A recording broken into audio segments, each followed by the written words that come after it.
The Nevada sun was merciless that afternoon, beating down on the endless ribbon of highway like it held a personal grudge. Jake's arms were slick with sweat and engine grease, the heat radiating off the asphalt as he knelt beside a 1996 Ford Ranger with a busted radiator. His tow truck idled nearby, its fan whirring like a jet engine trying to stay alive. He wasn't supposed to be here. Not today. Jake had clocked out 3 hours ago, but a last-minute call from dispatch had begged him to cover one more roadside assist. Some rich tourist stuck on the outskirts of Barstow, 20 minutes off the I-15. Jake didn't ask questions. He needed the overtime. The job wasn't glamorous, but it was honest work. After the divorce and the custody battle that had left him with 2 weekends a month and a mountain of legal bills, honest was about all Jake had left. He wiped his forehead with a grimy rag when he heard it, a low, unmistakable purr of a high-end engine, not the kind of sound you hear often out here. He turned and saw it. A matte black Cadillac Escalade ESV rolling up slow, too clean for this dusty stretch of nowhere.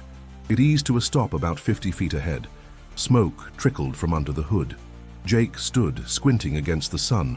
The driver's door opened.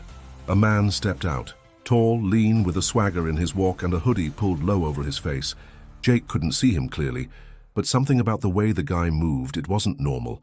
It was too smooth. The man called out, voice deep and calm. "Yo, you the mechanic?" Jake nodded, wiping his hands. "Depends. You the guy with the broken caddy?" The man laughed softly, then pulled down his hoodie. Jake's jaw nearly hit the pavement. "Name's Snoop," the man said. "I appreciate you coming out." For a few seconds, Jake said nothing. His brain couldn't catch up. He'd grown up on Doggy style, for Christ's sake. He remembered sneaking the cassette into his Walkman so his mom wouldn't find it. Now Snoop Dogg was standing right in front of him, in the middle of the desert, with smoke pouring from a $1 million Cadillac. Jake blinked. You're actually... Yeah, Snoop cut in, grinning. "But right now I'm just a dude with a broke-ass engine and a tight schedule." Jake laughed nervously, motioning toward the car. "All right, let me take a look." He popped the hood and leaned in, letting muscle memory take over while his mind scrambled to make sense of what was happening. The engine compartment was cooking, steam hissing from a cracked hose. Classic cooling system failure. 5-minute fix if you had the part. "You got any tools in there?" Jake asked. Snoop opened the trunk and revealed a designer duffel bag, a few bottled waters, and nothing useful. "I got snacks," Snoop offered, "and some Corona." Jake chuckled. "All right, give me 20 minutes. I got parts in the truck." As he got to work, Snoop leaned against the fender, lighting a blunt like it was the most natural thing in the world. He didn't say much, just watched Jake work with a kind of calm curiosity. "You live out here?" he finally asked. Jake nodded. "Born in Bakersfield, moved to Barstow for work. Been wrenching since I was 17. Snoop took a slow drag. "Hard work, huh?" Jake looked up, wiping sweat from his neck. "It pays the bills." They locked eyes for a second, and Jake noticed something. Snoop wasn't performing. He wasn't posturing. He was just present. "You got kids?" Snoop asked. "Yeah. One boy, Caleb, 8 years old, lives with his mom in Fresno." Snoop nodded. "That's what's up." They stood in silence for a beat. Then Jake twisted the final clamp and stepped back. "Try it now," he said. Snoop slid into the driver's seat and turned the key. The engine purred back to life, smooth as silk. Jake grinned. "Good as new." Snoop stepped out, brushing dust off his hoodie. "You just saved my ass, man. Got a meeting in Vegas I can't miss." "No worries," Jake said, reaching for his clipboard. "Just sign here and you're good." But Snoop didn't reach for the pen. Instead, he said, "Let me ask you something, Jake. You ever think about doing something bigger than this?" Jake hesitated. "What do you mean?" Snoop smiled. Not the kind of smile you give out for free, but the kind that meant something was about to shift. "I think you might be the kind of dude I could use," he said. "You open to that?" Jake stared at him, heart racing, not even sure what he was agreeing to, but knowing something had just changed. "What would you do if you found out you were helping a superstar on the side of the road?" Drop your thoughts in the comments and hit subscribe to see what happens next. Jake didn't sleep much that night. After Snoop drove off in the freshly revived Escalade, Jake had stood there for a solid 10 minutes, trying to convince himself he wasn't having a heat stroke-induced hallucination, but the lingering smell of weed and the crisp signature on his work order proved it had been real. He kept replaying that last line in his head. "You ever think about doing something bigger than this?" What the hell did that even mean? The next morning, Jake dragged himself out of bed at 6:01 a.m., the usual ache in his lower back reminding him he wasn't 25 anymore. His tiny apartment smelled like stale coffee and motor oil. Caleb's photo sat on the kitchen counter, his son beaming from last fall's school picture day, missing one front tooth. Jake stared at it while microwaving a mug of instant coffee. Whatever bigger meant, it probably didn't include weekends with Caleb, or paying rent on time, or health insurance.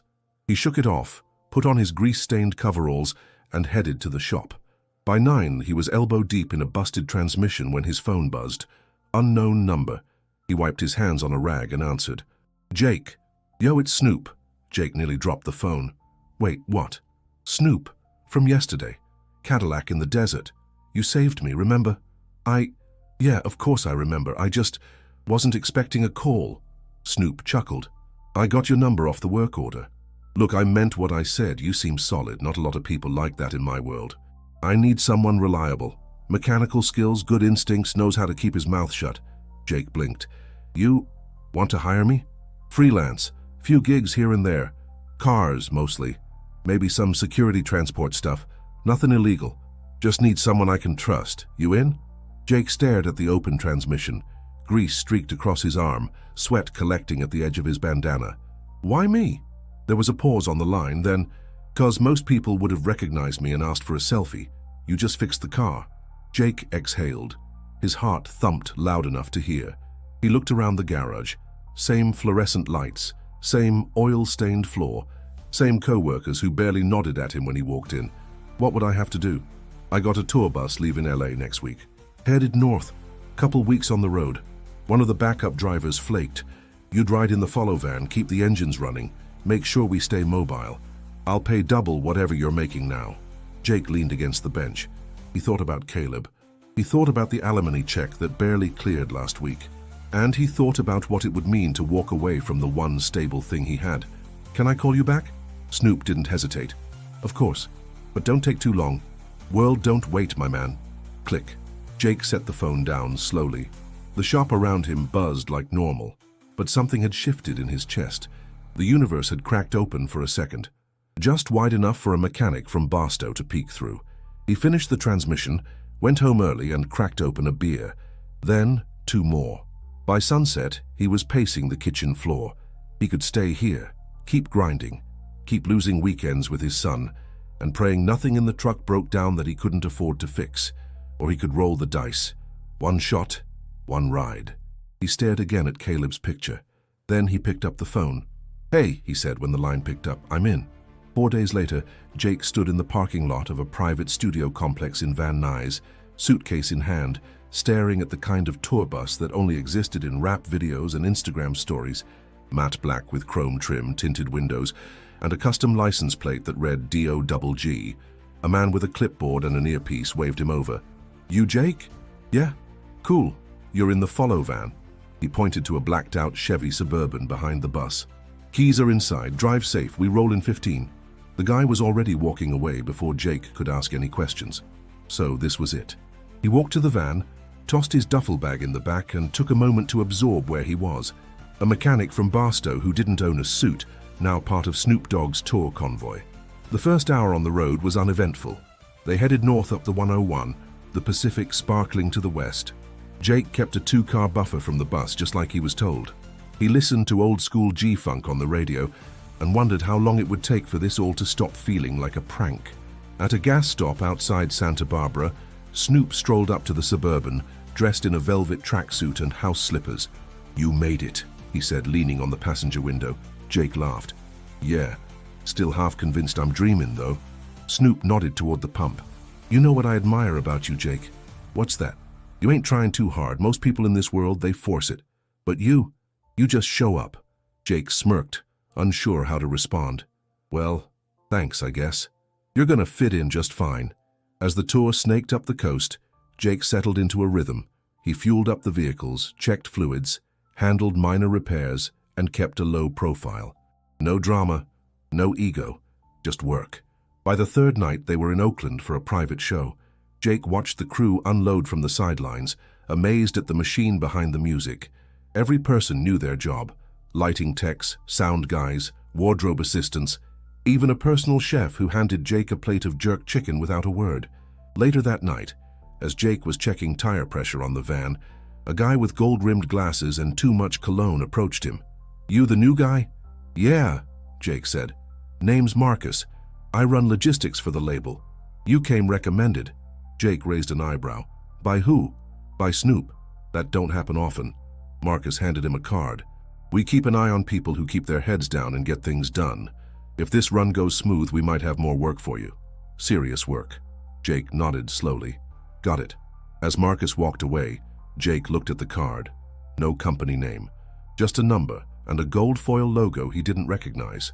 It was getting real. That night, Snoop invited the core crew up to his hotel suite after the show. Jake almost declined. He didn't belong there, not with the stylists, managers, entourage guys and influencers orbiting the room like planets around a star, but Snoop waved him in like he was family. Jake kept to the corner, nursing a beer, watching the room move around him. Everyone was talking over each other, laughing, flexing, but Snoop sat calm in the center, completely at ease. At one point he called across the room, "Yo, Jake?" Jake looked up, startled. "You know how to play spades?" Jake cracked a smile. "Yeah, my grandma taught me." "Then get your ass over here. I need a partner." Jake moved through the crowd, a little stunned. He wasn't just the mechanic anymore, he was part of the table. By the time they reached Portland, the rhythm of the road had settled into Jake's bones. Early mornings, long drives, venue check-ins, and midnight repairs in hotel parking lots. He hadn't spoken to anyone back home in over a week, not even Caleb, but something told him he was building towards something that mattered. He was finally moving forward. Still, Jake kept his distance from the circus. He wasn't about the parties or the Instagram lives. He worked, fixed things, stayed quiet, and people noticed. One afternoon, while the crew set up for a surprise pop-up event in downtown Portland, Marcus pulled Jake aside. "Walk with me." Jake followed him past the rows of crates and cables to an alley behind the venue. "You're doing good work," Marcus said, "but I need to ask, what do you want out of this?" Jake shrugged. "I just want to keep working, provide for my kid. Maybe not feel like I'm drowning every day." Marcus looked at him sideways. "Most people on this tour, they want clout, access, fame by association, but you—" "I'm not most people," Jake said. Marcus smirked. "Yeah, I figured that out." They reached a loading dock out of earshot from the crew. "There's talk of a longer run," Marcus said. "Overseas, Dubai, Tokyo. Snoop's building something.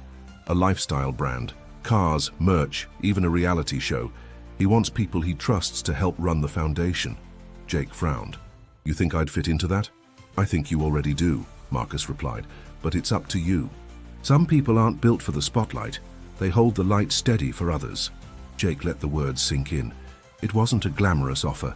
It wasn't red carpets or record deals, but it was real, and right now, real was everything.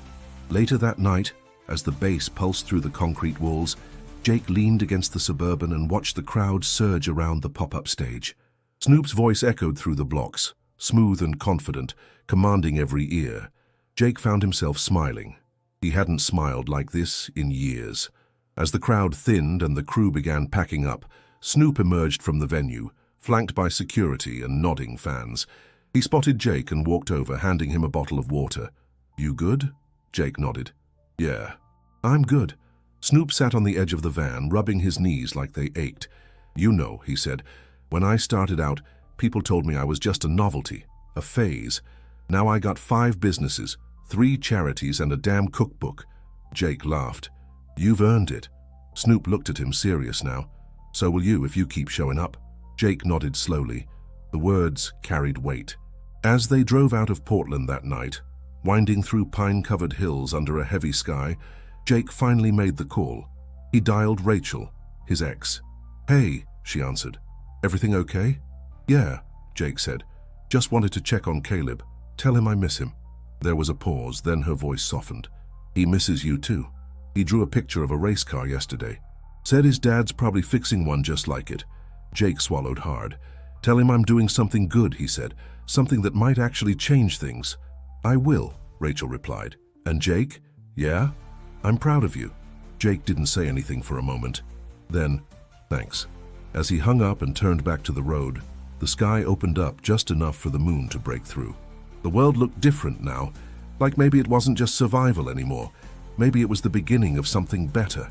3 weeks later, the tour ended in Los Angeles with a sold-out rooftop show overlooking the city skyline. Jake stood by the exit ramp of the venue, watching as Snoop lit up the night with his final verse, the crowd below pulsing like a living thing. It had been a whirlwind.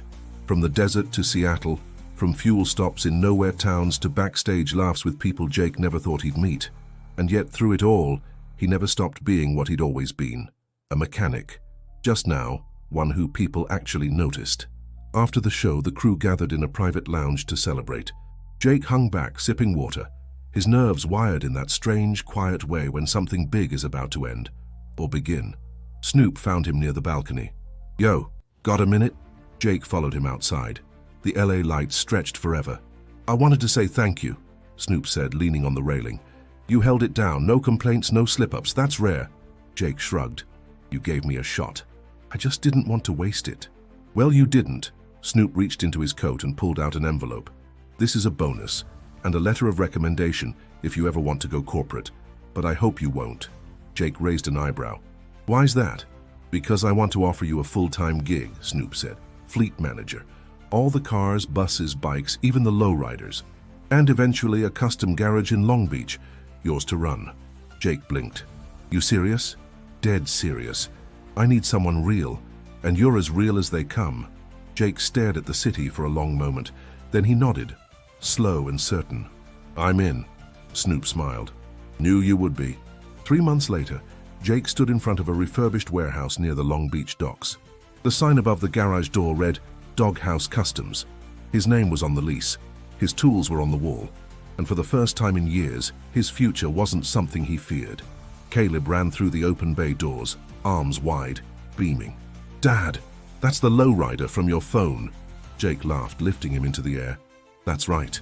And maybe someday you'll help me fix it." Rachel stood nearby, watching them with something soft in her eyes. She'd driven down for the weekend, letting Caleb see the shop for the first time.